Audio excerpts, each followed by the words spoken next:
Hi hello ನಮಸ್ಕಾರ ಎಲ್ಲರಿಗೂ. ನಾನು ವೆರಿ ಫಸ್ಟ್ ಟೈಮ್ ಯೂಟ್ಯೂಬಲ್ಲಿ ವಿಡಿಯೋ ಮಾಡಿ ಅಪ್ಲೋಡ್ ಮಾಡ್ತಾಯಿದ್ದೀನಿ. ನಾನಿವತ್ತು ಎಗ್ ಪನ್ನೀರನ್ನ ಹೇಗೆ ಮಾಡೋದು ಅಂತ ಹೇಳ್ಕೊಡ್ತೀನಿ.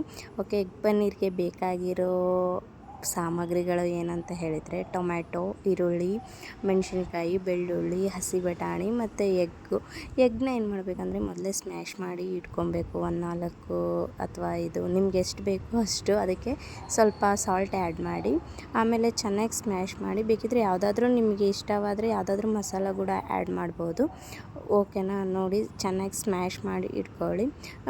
ಇವನ್ನೆಲ್ಲ ಈರುಳ್ಳಿ ಟೊಮೆಟೊ ಉದ್ದುದ್ದೇ ಕಟ್ ಮಾಡಿ ಇಟ್ಕೊಳ್ಳಿ. ನೆಕ್ಸ್ಟು ಒಂದು ಬಾಣಲೆಯಲ್ಲಿ ನೀರು ಹಾಕಿ ಅದು ಹಸಿ ಬಟಾಣಿ ಇಟ್ಕೊಳ್ಳಿ. ಹಸಿ ಬಟಾಣಿ ಆದ ತಕ್ಷಣವೇ ನೆಕ್ಸ್ಟು ಅದು ನಾವು ಕಟ್ ಮಾಡಿರೋದೆಲ್ಲ ರೌಂಡಿಗೆ ಹಾಕ್ಕೊಳ್ಳಿ. ರೌಂಡಿಗೆ ಇಟ್ಟು ಈಗ ಎಗ್ ಸ್ಮ್ಯಾಶ್ ಮಾಡಿರ್ತೀವಲ್ವ, ಅದನ್ನು ತಗೊಂಡು ಆ ಬಾಣಲಿದು ಅದರಲ್ಲೇನು ಹಾಕಿರ್ತೀವಿ ಆ ಬಾಣಲಿ ತಗೊಂಡು ಅದನ್ನು ಹಸಿ ಬಟಾಣಿ ಇದೆ ಅಲ್ವಾ, ಹಸಿ ಬಟಾಣಿ ಮೇಲೆ ಇಡಬೇಕು. ಅಂದರೆ ಎಲ್ಲನೂ ಒಟ್ಟಿಗೆ ಒಂದೇ ಸರಿಗೆ ಬೇಯ್ದೋಗುತ್ತೆ ಅಂತ ಹೇಳ್ಬಿಟ್ಟು ಹೀಗೆ ಮಾಡೋದು. ಮಾಡಿ ಇಟ್ಬಿಟ್ಟು ಸ್ಟವ್ ಆನ್ ಮಾಡಿ ನೋಡಿ, ನಿಮಗೆ ಎಷ್ಟು ಬೇಕಾಗುತ್ತೋ ಅಷ್ಟು ನಿಮಿಷ ಇಟ್ಕೊಳ್ಳಿ. ಲೈಕ್ ನಾನು 10 to 15 ಮಿನಿಟ್ಸ್.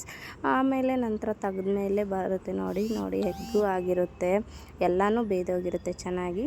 ಆಮೇಲೆ ಎಲ್ಲನೂ ಒಂದೊಂದಾಗಿ ಚೆನ್ನಾಗಿ ಹೊರಗೆ ತಕ್ಕೊಳ್ಳಿ, ಯಾಕಂದರೆ ಅದು ಹವೆ ಹಿಡಿದಿರುತ್ತೆ. ಸ್ವಲ್ಪ ಹುಷಾರಾಗಿ ತೆಗಿಬೇಕಾದ್ರೆ ಚೆನ್ನಾಗಿ ತಕ್ಕೊಂಡು ಅದನ್ನೆಲ್ಲ ವೆಜಿಟೇಬಲ್ಸ್ ಏನೇನಿರುತ್ತೆ ಅದನ್ನೆಲ್ಲ ಇವಾಗ ಮಿಕ್ಸಿಗೆ ಹಾಕಿ ಗ್ರೈಂಡ್ ಮಾಡಬೇಕು.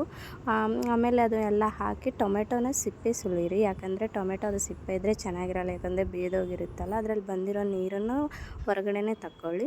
ಅದು ಮುಂದೆ ಬೇಕಾಗುತ್ತೆ. ನುಣ್ಣಗೆ ಜಾರಿಗೆ ಹಾಕ್ಕೊಳ್ಳಿ. ನೋಡಿ ಚೆನ್ನಾಗಿ ಪೇಸ್ಟ್ ಆಗಿರಬೇಕು. ನೆಕ್ಸ್ಟು ಅದು ನಾವು ಎಗ್ ಮಾಡ್ಕೊಂಡಿದ್ವಿ ಅಲ್ವಾ, ಅದು ಈ ಥರ ಬಂದಿರುತ್ತೆ. ಅದನ್ನೇನು ಮಾಡಿ ಅಂದರೆ ನಾವು ಪನ್ನೀರ್ ಶೇಪಲ್ಲಿ ಕಟ್ ಮಾಡ್ಕೊಳ್ಳಿ. ಸ್ಲೈಸಾಗಿ ಕಟ್ ಮಾಡ್ಕೊಳ್ಳಿ. ಚೆನ್ನಾಗೇ ಬರುತ್ತೆ, ಯಾಕಂದರೆ ಎಗ್ಗದು ಇದಾಗಿರುತ್ತೆ, ಚೆನ್ನಾಗೇ ಬರುತ್ತೆ. ನೋಡಿ ಸ್ಲೈಸ್ ಎಲ್ಲ ಚೆನ್ನಾಗಿ ಮಾಡ್ಕೊಳ್ಳಿ. ಆಮೇಲೆ ಮಾಡ್ಕೊಂಬಿಟ್ಟು ಏನು ಮಾಡಿ ಅಂತಂದರೆ ಮತ್ತೆ ಒಂದು ಬಾಣಲೆ ಇಟ್ಬಿಟ್ಟು ಅದಕ್ಕೆ ಎಣ್ಣೆ, ಜೀರಿಗೆ, ಸಾಸಿವೆ, ಕರಿಬೇವು, ನಿಮಗೇನು ಆ್ಯಡ್ ಮಾಡ್ಬೇಕನ್ಸುತ್ತೆ ಅದನ್ನೇ ಆ್ಯಡ್ ಮಾಡ್ಬೋದು, ಏನಿದು ಇಲ್ಲ.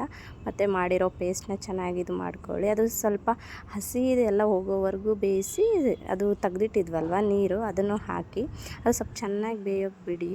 ಬೆಂದಮೇಲೆ ಏನು ಮಾಡಿ ಅಂತ ಹೇಳಿದರೆ ಹಸಿ ಬಟಾಣಿ ಹಾಕ್ಕೊಳ್ಳಿ. ಮತ್ತು ಹಸಿ ಬಟಾಣಿ ಅದು ಹಾಕ್ಕೊಂಡು ಇದರಲ್ಲಿ ನಮಗೆ ಬೇಕಾಗಿರೋ ಮಸಾಲ ಪೌಡರ್ಸ್, ನಿಮ್ಗೆ ಇಷ್ಟವಾದ ಯಾವುದಾದ್ರೂ ಪುಡಿ ಮಸಾಲ ಪೌಡ್ರ್ ಆ್ಯಡ್ ಮಾಡ್ಕೋಬೋದು. ನಮ್ಮ ಟೇಸ್ಟಿಗೆ ತಕ್ಕಂತೆ ಯಾವುದಾದ್ರೂ. ನಾನಿಲ್ಲಿ ಜೀರಾ ಪೌಡರ್ ಮತ್ತು ಧನಿಯಾ ಪುಡಿ ಮತ್ತು ಇದು ಗರಂ ಮಸಾಲ ಹಾಕಿದ್ದೀನಿ, ಮತ್ತು ಹಸಿ ಬಟಾಣಿ ಹಾಕಿದ್ದೀನಿ. ಮತ್ತು ಏನು ಮಾಡ್ಕೊಳ್ಳಿ ಅಂದರೆ ಕೊತ್ತಂಬರಿ ಹಾಕ್ಕೊಳ್ಳಿ. ಕೊತ್ತಂಬರಿ ಹಾಕ್ಕೊಂಡ್ರೆ ಇನ್ನೂ ಸ್ವಲ್ಪ ಎಷ್ಟು ಕೊತ್ತಂಬರಿ ಹಾಕ್ಕೊತೀರೋ ಅಷ್ಟು ಟೇಸ್ಟ್ ಚೆನ್ನಾಗಿ ಬರುತ್ತೆ. ನೋಡಿ ಎಷ್ಟೊತ್ತಾಗುತ್ತೆ ಅಷ್ಟು ಬೇಯಿಸಿ, ಅಂದರೆ ಸ್ವಲ್ಪ ಚೆನ್ನಾಗಿ ಹಾಕಿದ್ರೆ ಇಷ್ಟ ಆದರೆ ಎಗ್ ಪನ್ನೀರ್ ರೆಡಿ.